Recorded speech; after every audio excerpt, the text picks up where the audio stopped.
What's up, what's up? My wife called me a little bit ago and asked me to go do a pickup at Sam's Club to get some groceries. And I just want to...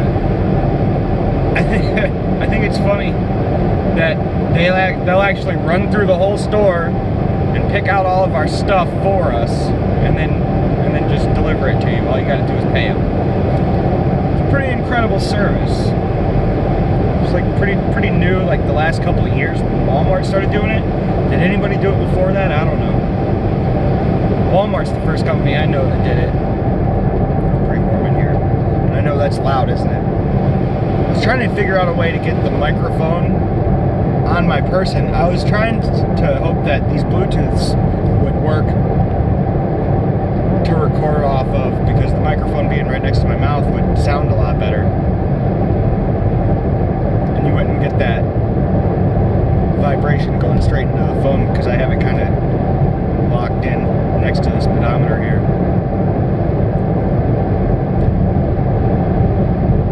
But it's an awesome service that the Sam's Club will do, and Walmart actually brings it out to your car. And I guess Target has one now.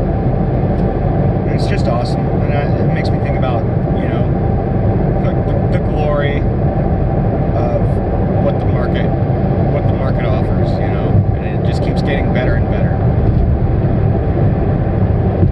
Man, as a species, we came from picking fruit off of trees and living in the dirt to building things and using tools and all the rest of history to bring us to this point where we have cars and roads and airplanes. Pretty incredible what happens when we work together, the human race.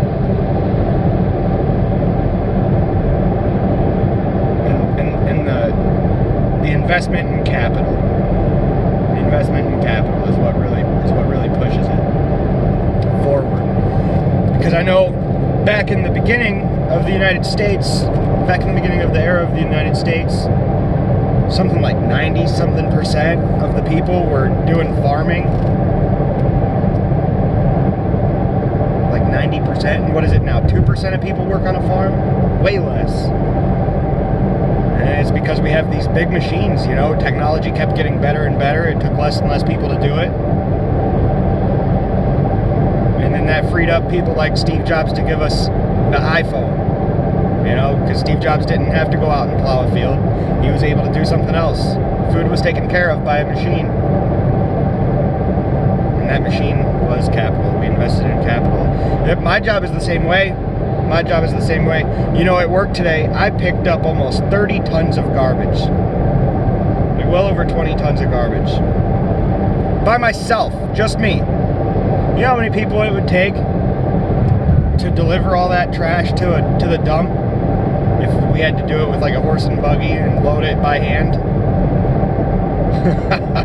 my garbage truck can pick up 8,000 pounds at one time. And I can load the truck up with, like the biggest load I ever had on there was 18 tons. Don't tell the cops, okay? Biggest load I ever had on there was like 10 tons, alright? 18 allegedly. My memory is probably bad. But I did that all by myself today. So everybody doesn't have to get rid of their own trash. I come and get it for you. Me and the other guys at work. To free up you good people to do things like whatever you do. I don't know. Maybe you design software. Maybe you're the guy that designed this phone so that I could record this. And thanks for doing that. Thanks for doing that. Now we have the internet and cameras everywhere. It's just pretty incredible. That's what the market gives us, and the advancement of technology. And you do it because you want to help people. And well, you don't just do it because you want to help people. That's just the benefit. You look out for yourself. You think, how can I help a bunch of people? And then the more people you help, the more money you can get. Guys like Steve Jobs become billionaires because they help everyone. Steve Jobs helped everyone. Smartphones, he changed the game back in 2007.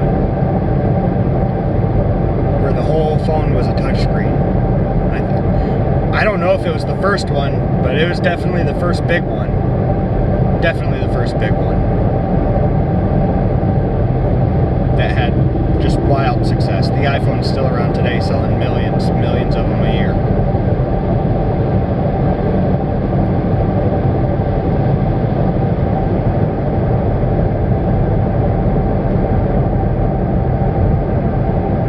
That was just a thought that I had about how great it is that we have all this awesome stuff, and that it comes about because people are just looking out for themselves by trying to help other people.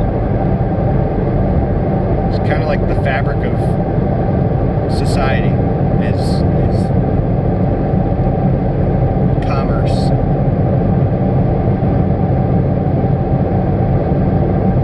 You get rewarded for helping people, and you can get rewarded by exploiting people, but I think that in the market those people eventually fail because people get wise to whatever racket you're running, you know? I hate it when people talk about how they're exploited by their employers, because I go to work, I clock in every day, and my boss takes more of the money than I do for the work that I do. But, you know, I didn't have to buy the garbage truck. I'm not taking any of the risk. If the business fails, I can just go to another business. He can't. He's gonna have, you know, he's gonna have to worry about what am I gonna do with all these trucks? The money stopped coming in, you know? I've got no risk. I can walk away clean. So yeah, he makes money. You know, he started out with, I mean, I don't know exactly what the story is, but just to assume that they probably started out with a couple of trucks, drove them themselves, built this whole thing, got all the customers. I don't have to go out there and sell to the customers. That's already done. I just provide the service. That being said, I don't like that I only get a portion of the money. I want to do what he did and go get my own thing, go get my own customers and get all the money. All the money is better than a portion. So I got to figure out what I'm going to do. What am I going to do? How can I help millions of people?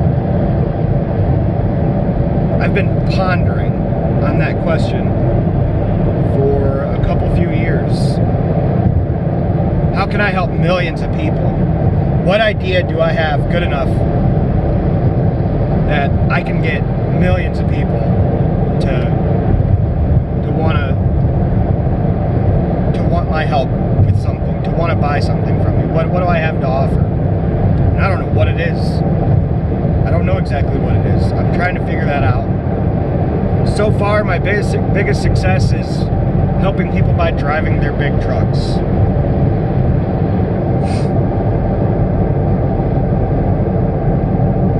School buses and stuff like that. That's why I'm doing what I'm doing right now. But it takes up all my time, so I don't have very much time to experiment with other things. But I think about it all the time. That's one thing that my job does offer me, is time to think. My job doesn't require me to think very much. It isn't hard to follow the same route every day and pick up the same dumpsters in the same alleys. So I get to think about it, but whenever I have some idea, oftentimes it floats away and I just lose it.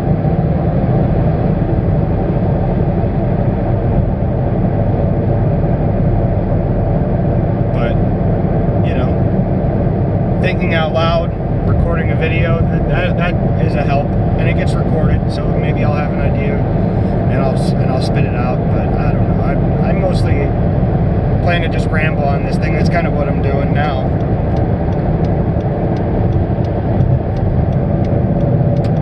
It's kind of fun to record it, you know, and maybe I'll look back on these videos years from now and I'll just be embarrassed by them. I already don't like to watch the ones that I've already put up.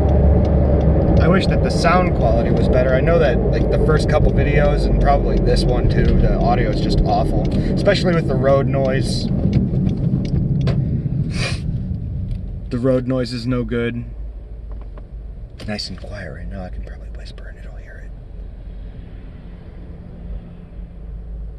But yeah, and then do you like listening to the turn signal? I'm about to turn left off this exit. And that wrong way sign. You can see that real clear, huh? I bet you if you guys looked up where I was, you probably could figure out where I'm at. Somewhere outside of Cleveland. I'm gonna cut this off before I get exactly to, you know, where I'm staying at. I don't really want to have my address out there. But yeah, what am I gonna do? What am I gonna do? How can I help, you know, at least thousands of people? Right now I'm helping about 1,000 people and giving most of the money to somebody else. Right now I help about 1,000 people a week with their garbage. About 1,000, not even 1,000 different customers. But I provide service to almost 1,000 boxes every day, dumpsters. Or 1,000 or per week. About 1,000 per week. Or at least getting close to it, because it's like 6 days times 100, but it's 100 something. Sometimes it's less than 100. So, you know, 500 to 1,000, in that range, whatever. Doesn't really matter. But how can I help more people? How can I maybe just helping that amount of people, but getting them for something pretty good, you know, helping them with something that they pay a lot for. One other business idea I had was a pressure washer, but I didn't pursue that with my heart because I guess my heart wasn't in it. I proved that to myself. I went and bought a pressure washing machine, and I never even thought hard enough at it to get one customer. So what is that about? Was I being lazy? I don't know. I certainly am not lazy when I'm at my job, but I was lazy about going to work for myself when I had that pressure washer. I didn't get a single customer. I bought the thing and I ended up returning it. You know, it was fun to mess with. I did my in-laws' back porch. I did my parents' house. I washed my car with it a couple of times, and it's a cool machine. I like it. I really like that thing. I think it's a cool idea, and you can make hundreds of dollars per customer, especially if you get even more equipment, and you can like pressure wash driveways and learn how to seal them. I never learned how to seal them, and if you pressure wash a driveway, you're supposed to seal it if it's concrete or whatever. I really don't even know that much about it, like I should if I'm going to go into business doing it. But I don't think that's the idea. I don't get excited when I talk about it. I'm not excited about it right now. But it was an idea. I just haven't had the right idea yet. Anybody else can probably, anybody else out there, you know, can you relate? What's the breakthrough gonna be? I'm gonna be 30 years old this year. If I don't know what it is now, when am I gonna figure it out? You know, I don't feel like it's too late, but I feel like I can hear the ticking of the clock. I can hear the ticking of the clock, man. How am I gonna become a millionaire? It's not just about the money, though. You know, it's actually more about what am I gonna be doing? What am I gonna be doing when I'm at work? Right now, driving the garbage truck. Oh man, it's not really fulfilling me. I don't feel fulfilled at all, and I want to be. I'm gonna back up into a better spot here. Back up right here.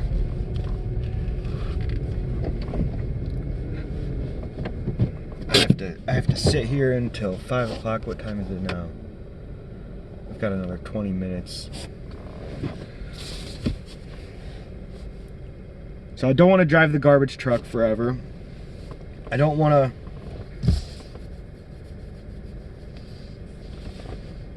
to do the pressure washer. Another idea I had, my dad did this for 13 years. For 13 years he did a lawn care business. But my heart really isn't in that either. I like that I would, you know, eventually buy a truck and have a trailer and have lawnmowers. I really like equipment. I like heavy equipment. I was talking about my last job, how I had that forklift on the back of the truck. I would really love to go buy one of those trucks. I would love to buy a flatbed truck and a pig. It's a piggyback forklift, rides on the back. And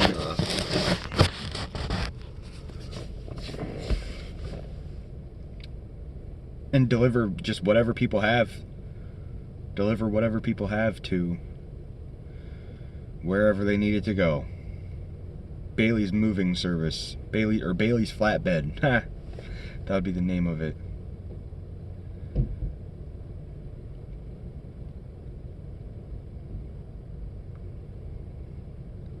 No segue. I was thinking about what if I like, you ever see those videos where a baby has never seen their dad without their beard? I have a 6-month-old at home who's never seen me without this. I think it'll be funny. Maybe I'll record that. And I'll record myself for a couple seconds getting rid of all this with the clippers, and then I'll shave it off. And then I'll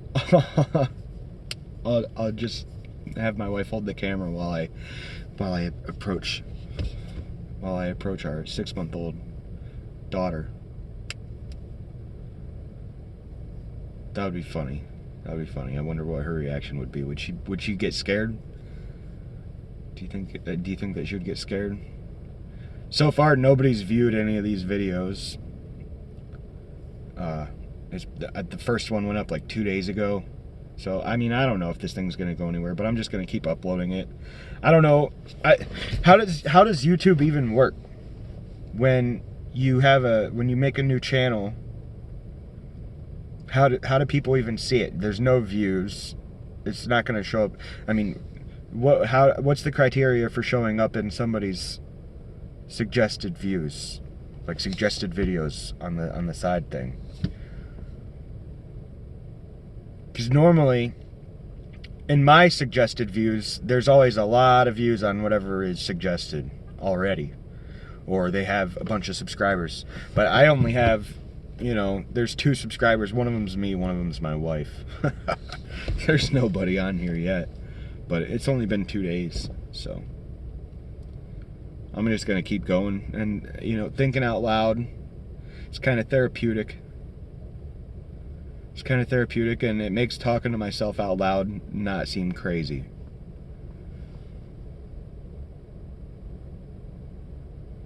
And talking out loud kind of makes the memory of what I was thinking stick better than just thinking about it, because I can have a thought and then it's just gone. It can float away.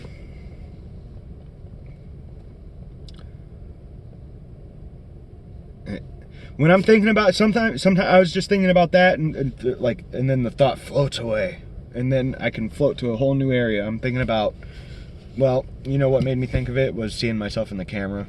This is recording on my phone right now, and I can definitely see myself in the screen. And I was just looking at myself. I actually recorded a video of me climbing into the car. And I was just looking at myself, and I'm still fat, dude. That's what I was thinking about just now. I'm still fat. Being fat is kind of uncomfortable. You don't feel good about yourself. I don't feel good about myself right now. I feel better. I feel much better. I've lost like 70 pounds from, I don't know, like 2 years ago when I was at my heaviest, and I was trying to eat, cut the sugar out, cut the pop out, but I wasn't really going at it like I am now, like I have been for the last few months, besides Christmas, and Thanksgiving. But from that time, I'm down about 15 pounds, because I got down to like 254 before Thanksgiving, and then Thanksgiving I ran it back up to about 260, and now I was like 246 this morning, which is still way over.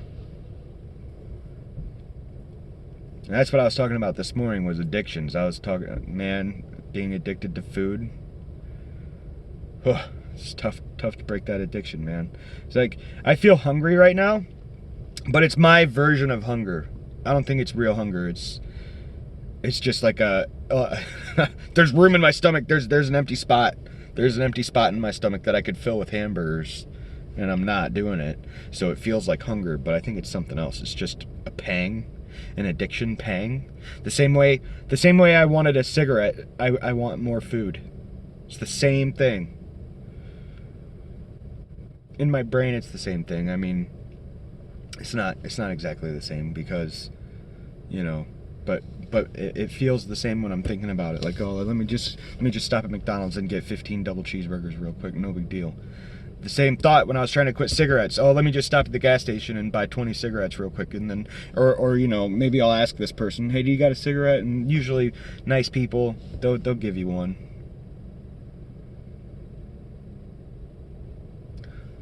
And then you can say, oh, it's just one more. What will one more hurt? One more will kill you, dude. Because guess what? One more is one more and one more and one more, and then you're back up to, you know, a pack and a half a day or whatever. When I was smoking and I wasn't even trying to quit, I got up to like my highest rate of cigarettes. My highest rate of cigarette consumption was 4 packs a week. And I know that because I bought a carton on payday. 2 weeks went by and there was 2 left. And I bought another carton. Two more weeks went by and then there was 4 packs left. So I was going through 8 packs a pay, 4 packs a week.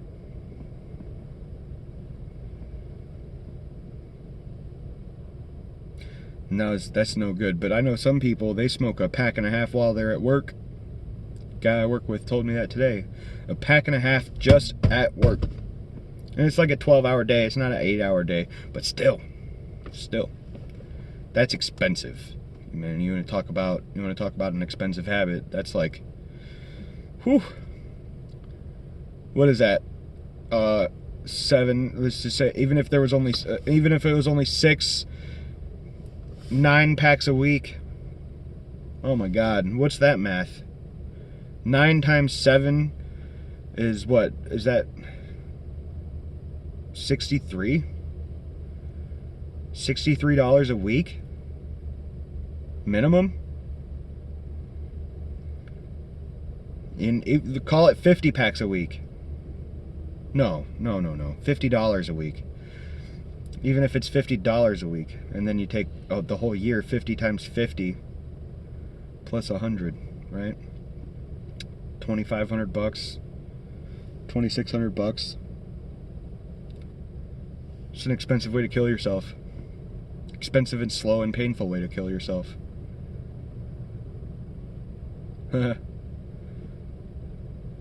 Whew. I'm glad I got off that. My wife got off of it. She had almost 1 year, and then I think she went and bought a Black and Mild or something, and now she's talking about, oh, I need this Black and Mild because I'm trying to make sure that it doesn't turn into a cigarette. So, I don't know, man. She has a harder time fighting addiction than I do for reasons that I could theorize on. For reasons that I could theorize on, you know, like maybe she has a little bit more trauma in her past than I do. I don't have very much. I think that's a big thing that, you know, like this morning I was talking about how hard it is to talk about certain things, like addiction. And that's another one, is previous trauma. Trauma from your childhood. You guys ever see that movie, what was the name of it, man? Where it was a Pixar movie or a DreamWorks movie. It was an animation where it was a little girl and like her mom gets sick and they have to move, and then it goes inside of her brain and all of the emotions are personified. And Joy is like the green, happy-go-lucky one, and you got the little red one who's always mad with fire coming out of his head. And they have the core memories. Those core memories, dude, if they're traumatic experiences, and those are your core memories, I think there's something to that, man. That movie was a really great metaphor for how the growth of a person kind of works. I really love that movie. it's for kids per se, but man, it's a deep movie. It's a really great movie, and I think there's something to that, man. If those core memories are a traumatic experience, it can mess you up forever. It can make it hard to quit cigarettes. It can make it hard to get off of pills, and it can kill you.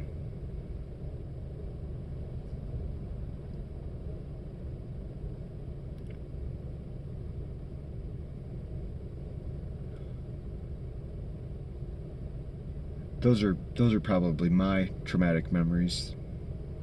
Just losing people. We've all lost people that we love, right? Most of us.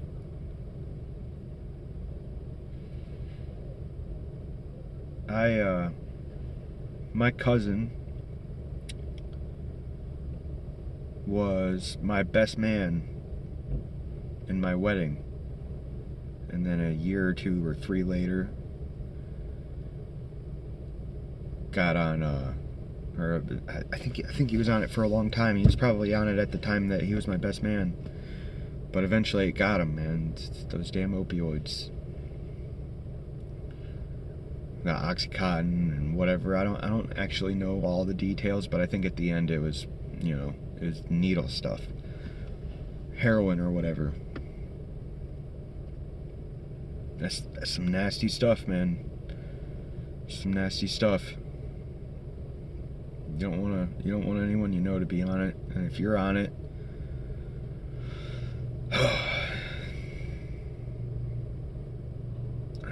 I wish I could help you. I just wish I could help you. The only thing you can do is try to quit. You gotta do your best, and the thing is that, when you tell yourself that you quit and you mean it, I think you do mean it. I think that when you man, I got to get off this thing, and I know it. I got to get off this thing. It's going to kill me if I don't get off this thing. And then you make that decision, and you get through that day, or maybe you get through that whole week, or maybe you only get through a couple of hours before you ask yourself the same question again, and you don't tell yourself no.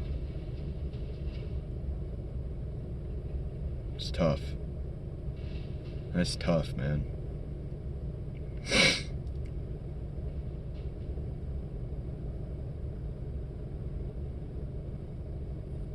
Yeah, I lost a couple of cousins to that, actually.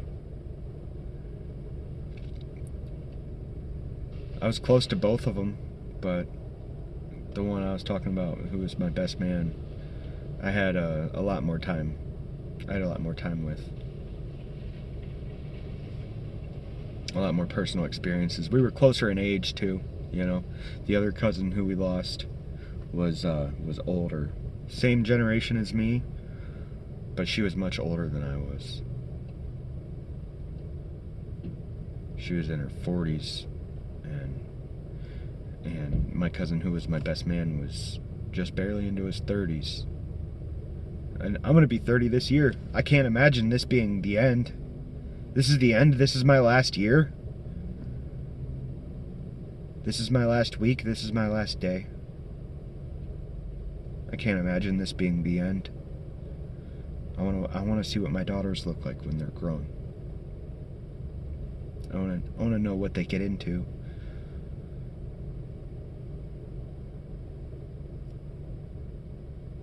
I don't know what exactly is past this life, but I don't think that the universe just came from a dot and banged into existence. There was a before. There was a before the Big Bang.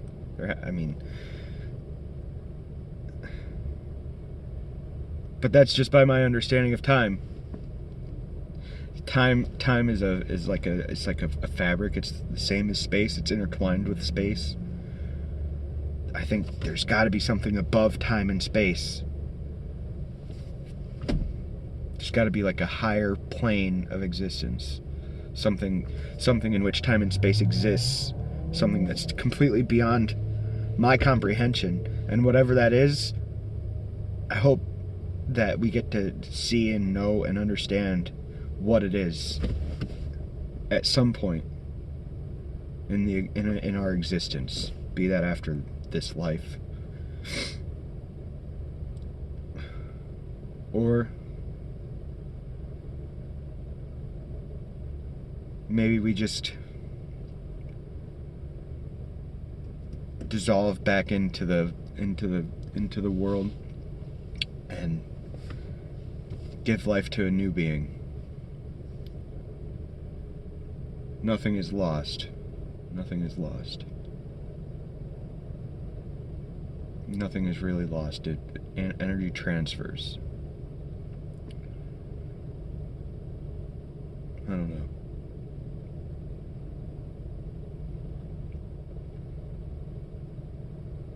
I don't know.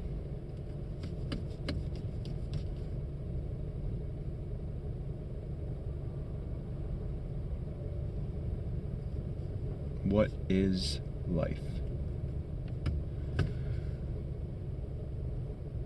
That's a good question. That's a good question. And I think it's time for me to go in here and get the groceries.